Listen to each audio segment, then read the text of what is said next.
Last week, OpenAI promised that they will be adding even more tools into the agentic APIs and the SDK, and this week they delivered. So they introduced audio models, new ones, as they updated the API and they updated the SDK. So for the API and the blog post, the announcement, you can read in more details. The link is below.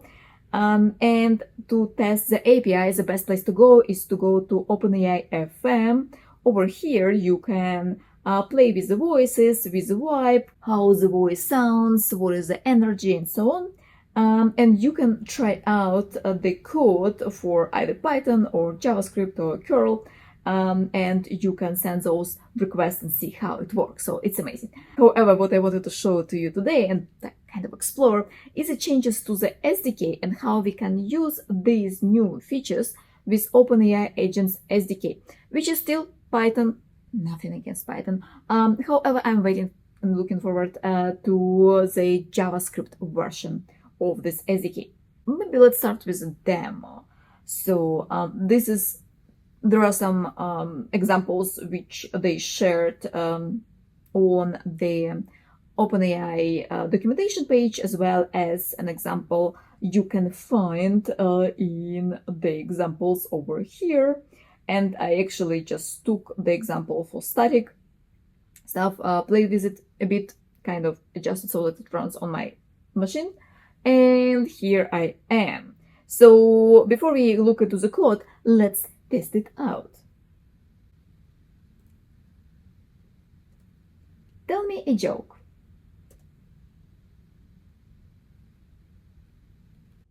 Why don't skeletons fight each other? Because they don't have the guts. I tested before, and this is probably it's one of the favorite jokes it has because it already was telling me the joke. But anyway,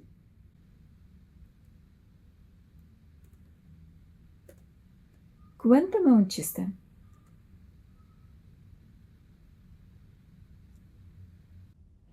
¿Por qué los pájaros no usan Facebook? Porque ya tienen Twitter. This one I also heard before. So it works, not always. Sometimes it's buggy. Also, sometimes it has a trouble to figure out which language I'm speaking, since I have a strong accent. And as you noticed, I asked first time in English, it told me a joke in English, and the second time I talked in Spanish and it replied in Spanish.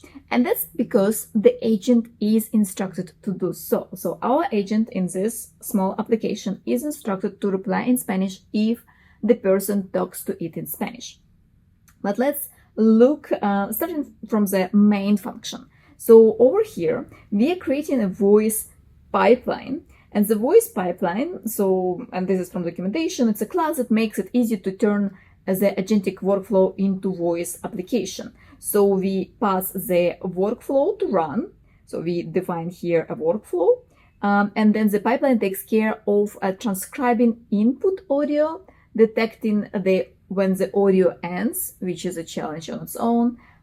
Actually, here we even maybe pausing. I was using the spaces when I was finishing the phrase. So I'm not sure if we really relied on detecting when the audio ends here. But this is actually the feature which, as far as I understood, they added, because this is quite a complex thing to do to detect when the person stops speaking and when the model should start replying.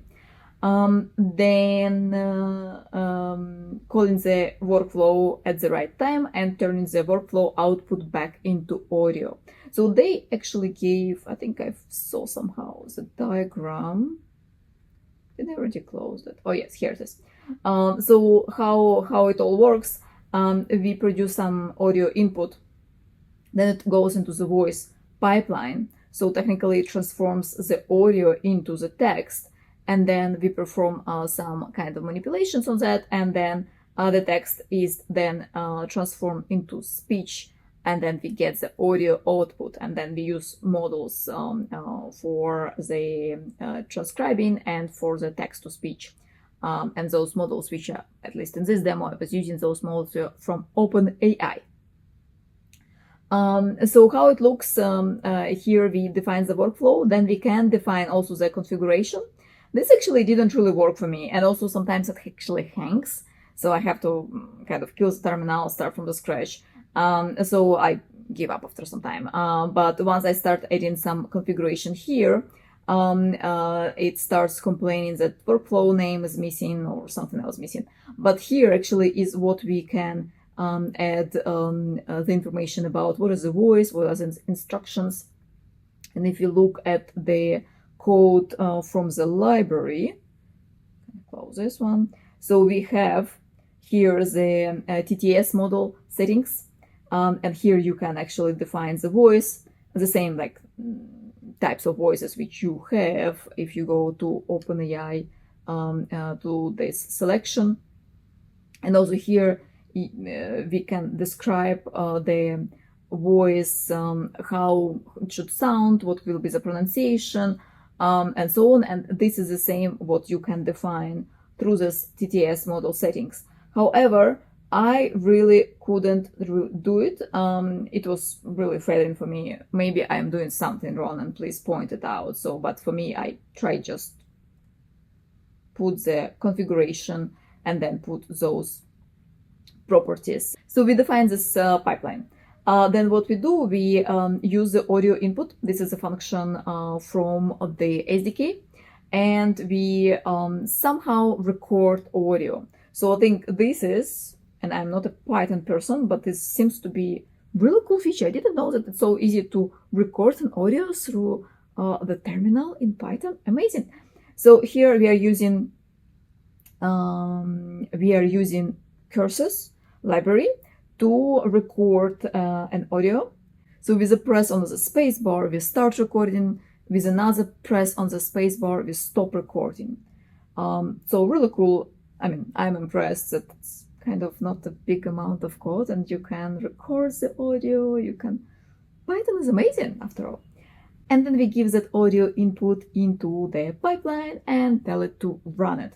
And then we use audio player, which we created over here, and we stream the audio back. So again, this seems to be the functionality of the Python, not really OpenAI. So this is something built in, using libraries.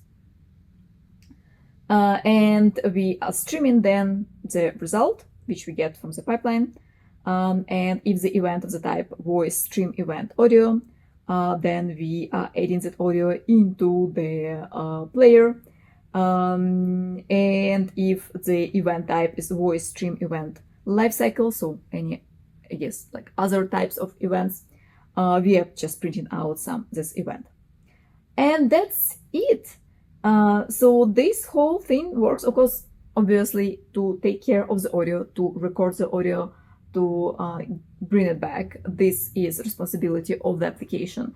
However, it's really nice of this SDK to introduce, in addition to all other tools we have. So here, for example, we have, when we create the agent, we have two agents, by the way. Yes, I forgot to mention. So we have the main agent over here, and you are speaking to a human, so be polite and concise.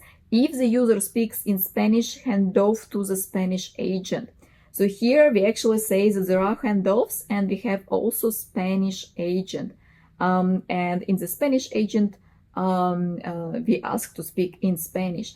And by the way, the Spanish, and okay, my pronunciation in Spanish is terrible. However, the agent pronunciation of Spanish is way better. And it makes a huge difference because when previously I tried to use ChatGPT to improve my Spanish, to talk to it in Spanish, I felt that the accent of ChatGPT was using English pronunciation for Spanish language, which felt somehow wrong and not exactly the way how I want to learn Spanish. Now, it really speaks in Spanish with a nice pronunciation and the flow. So this is very helpful. I'm going to try it out for improving my both Spanish, German, and probably I should improve my English. Anyway, so this is how it is. I hope this was helpful. Try it out. Also, let me know what do you think, and are you excited about all these new features?